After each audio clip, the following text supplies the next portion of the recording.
안녕하세요. 그레이스의 일로와입니다.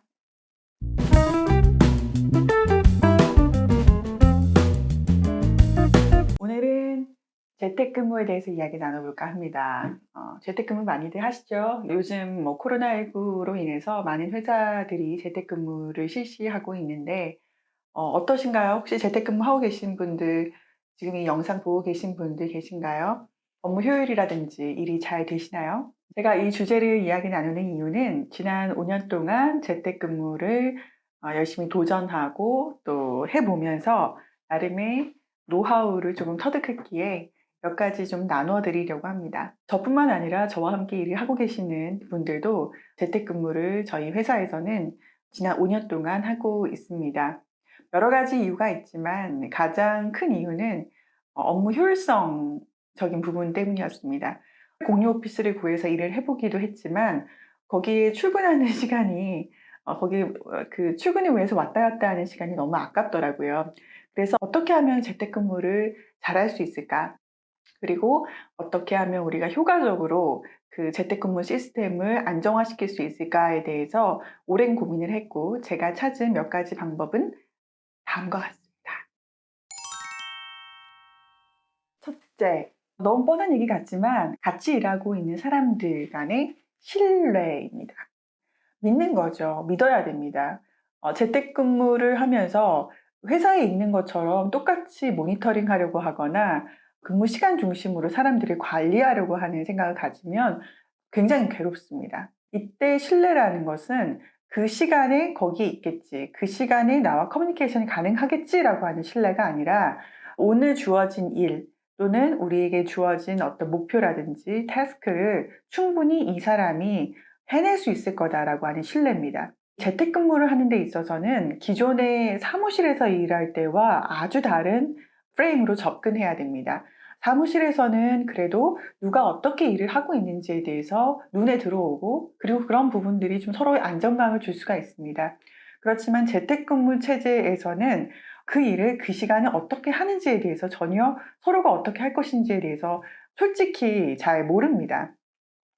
근데 그것을 우리가 강요할 수는 없습니다. 그 시간에 꼭 그 일을 해야만 한다라고 하는 법은 사실은 없거든요. 개개인에게 주어진 업무 목표가 있을 것이고, 그리고 팀 내에 주어진 어떤 성과 목표가 있을 텐데, 그것을 최대한 집에서 본인이 쓸 수 있는 시간 안에 효과적으로 해내는 것을 믿어주면 됩니다. 가령 처음에 저희 재택근무할 때 통화를 했는데 전화를 안 받거나, 또는 통화를 했는데 어디 다른 개인적인 볼일을 보고 있을 때 서로가 말은 하지 않았지만 조금 서운한 부분들은 있었습니다. 우리가 그래도 일을 하려고 모인 사람들인데 너무 개인적인 것들을 좀 하는 것이 아닌가? 그래서 신뢰라고 하는 부분에 있어서 조금씩 서로 멀어지게 되는 것인데, 아예 마음을 바꿔 먹었습니다. 이 재택근무라고 하는 것의 장점을 최대한 살리고, 그리고 단점을 줄이는 가장 좋은 방법 중에 하나는 낮 시간이든 저녁 시간이든 이 사람이 누구와 뭘 하든지 간에 전혀 신경 쓰지 않고 단 어떠한 목표, 그리고 그 목표에 대한 아웃풋에 대한 피드백에만 초점을 맞추면 됩니다. 그러면 그것이 그 낮에 했든 밤에 했든 짜투리 시간에 했든 그런 것들에 대해서 신경을 그냥 꺼버리는 거죠. 서로가 서로에게. 퀄리티 베이스로 서로 평가를 하게 되면 자연스럽게 업무에 몰입할 수밖에 없고, 본인이 해야 되는 일들에 대해서 최대한 빨리 집중해서 뭔가 끝내려고 하는 의지가 생기고, 그렇게 되면 그 사람이 그 시간을 본인이 자율적으로 쓰게 되는 스스로의 환경을 만들어 줄 수가 있다는 거죠. 두 번째는 업무 집중 시간과 커뮤니케이션 시간을 좀 구분할 필요가 있습니다. 저 같은 경우는 아침에 그 업무 시작하기 전에 커뮤니케이션 시간을 가집니다. 같이 일하시는 분들을 같이 통화를 해서 오늘 우리가 업무 목표가 뭔지, 나는 개인적으로 오늘 어떤 일을 하려고 하는지, 그리고 우리 같이 챙겨야 되는 업무가 뭔지, 어떤 분에게 연락을 해야 되고 커뮤니케이션 해야 되는지, 고객사 어떻게 챙겨야 되는지 등등에 대해서 오늘 우리가 하는 일들에 대한 전반적인 것들을 유선 통화를 충분히 합니다.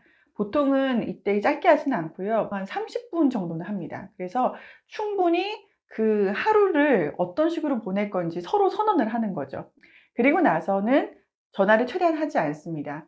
저희 암묵적으로 이제 이 사람이 이 일을 위해서 달리고 있구나라고 하는 일종의 그 존중을 해주기 때문에 그 사이에는 카카오톡도 전화도 잘 하지 않고요. 만약에 그 사이에 커뮤니케이션을 해야 된다면 이메일 커뮤니케이션 정도는 합니다. 그래서 최대한 업무 집중 시간을 존중해주고 커뮤니케이션과 그 각자 해야 되는 일을 좀 분배할 수 있는 시간을 주는 것, 이것이 굉장히 중요한 것 같습니다.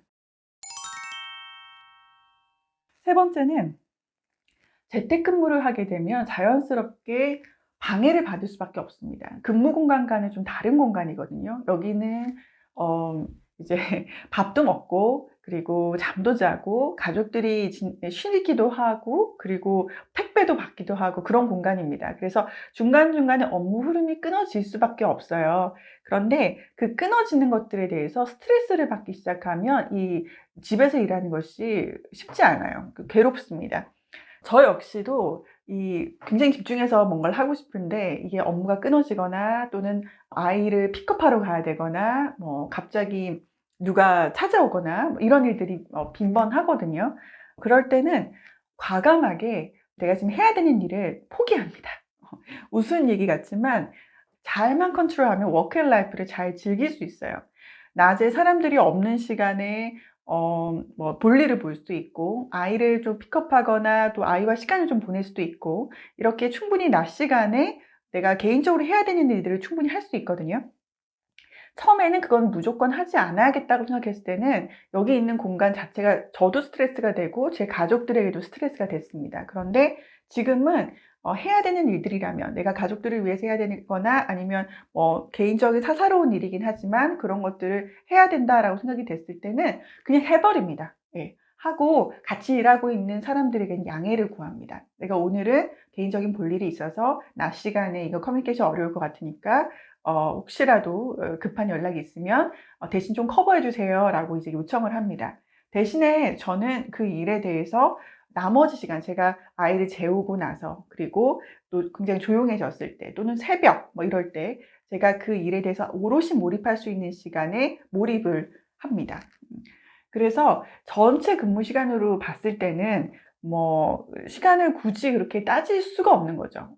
몇 시간 일했다, 몇 시간, 이거는 큰 의미가 없고, 그래서 내가 하고 있는 일과 집에서 내가 해야 하는 여러 가지 역할들을 그냥 적절히 섞어버립니다, 저는. 이렇게 하니까 오랜 시간 동안 재택근무를 할 수가 있고, 그리고 질리지 않게 할 수 있고, 그리고 그 안에서 생산성을 높일 수가 있었습니다. 주변에서 굉장히 신기해합니다. 제가 집에서 이렇게 어디서든지 저는 앉으면 바로 집중을 해버리거든요. 근데 그게 매일 연습된 결과예요, 사실은. 여기가 아니면 안 되고 저기가 아니면 안 되고가 아니라 어디서든지 앉았을 때 10분이든 20분이든 집중할 수 있는 트레이닝이 재택근무를 하게 되면 자연스럽게 생기게 되기도 하더라고요. 마지막으로 재택근무를 하게 되면 실제로 출퇴근 시간에 에너지가 줄어들기 때문에 그 시간을 활용해서 꼭 운동을 해 보셨으면 좋겠습니다. 저도 운동에 대해서는 특별히 코멘트를 드릴 만한 그런 스테이지는 아니지만 굉장히 노력하고 있습니다. 많은 시간 집에서 일을 하기 때문에 그 쓰는 근육이 좀 한정되어 있거든요. 그래서 재택근무를 하실 때 반드시 꼭 운동하셔야 됩니다. 많이 몸을 움직이셔야 돼요. 저도 이게 참 안 돼서 많은 노력들을 하고 있는데 항상 본인 몸을 좀 최대한 많이 움직이려고 하고 그리고 앉아서 일하는 것보다 집에 있어서도 돌아다니면서 내가 일하는 스타일을 누가 보고 뭐라고 하는 사람이 아무도 없잖아요. 그러니까 이렇게 더 자유롭게 몸을 스트레칭하면서 다양한 자세로 일을 해도 됩니다. 그래서 최대한 본인 몸을 움직여가면서 컴퓨터 앞에 있더라고 하더라도 일을 하시면 좋지 않을까라는 생각이 들어요. 오늘은 재택근무에 대해서 제 노하우를 조금 공유해 드렸습니다. 도움이 되실지 모르겠는데요. 다음번 그레이스의 일루와에서는 또 재미있는 이야기로 또 찾아뵙도록 하겠습니다. 고맙습니다.